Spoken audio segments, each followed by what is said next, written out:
Welcome to Let's Talk Investing, a co-production of the Globe and Mail and the Investor Education Fund. I'm Rob Carrick, personal finance columnist at the Globe and Mail, and with me is Superintendent Kevin Harrison. He is an RCMP specialist in securities fraud. Kevin, let's talk about fraud warning signs. What are some signs that my financial advisor might be scamming me?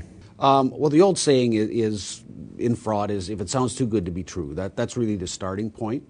But there are certainly other indicators, and when they say it's too good to be true, high yield for little risk, which does not happen in the securities world. Now, I find Globe readers often contact me with investment opportunities they've been told about where they can make like double-digit yields, and it's very, very safe. Do you think it's almost like a good plan to just categorically disbelieve that from the get-go rather than investigating and seeing whether it's possibly true?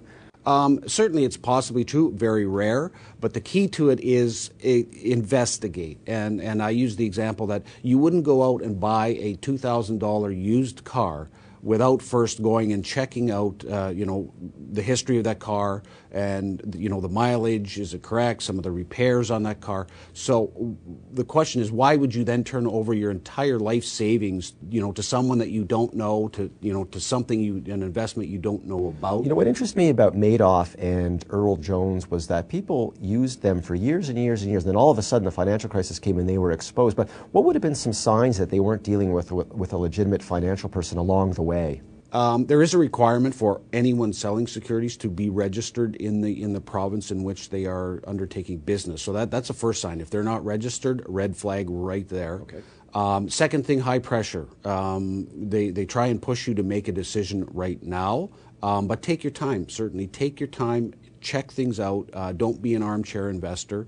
Now, you mentioned one particular red flag that I see fairly often. That is the high yield investment. What are some other kinds of products and scams that you've seen that have trapped people repeatedly over the years? Offshore investments, claims that they're tax-free or in tax haven countries. Again, some of the flags to look for is lightly traded, little-known companies. Something else, because often what they do is they just pull a company off. What about tax shelters? I've noticed a lot of tax shelters. They start off sounding really good, and then not too far down the road, you see them just completely ruled inadmissible, illegal, etc. Is that something you should be wary of as well? A lot of these are in foreign jurisdictions, which have different laws than we do here in Canada. Certainly, the rules that the Swiss were using with respect to withholding information, that crumbled. The Swiss were actually forced to basically turn over information that people thought was safe and secure. So general rules, be skeptical and demand proof. Exactly. Thanks, Kevin.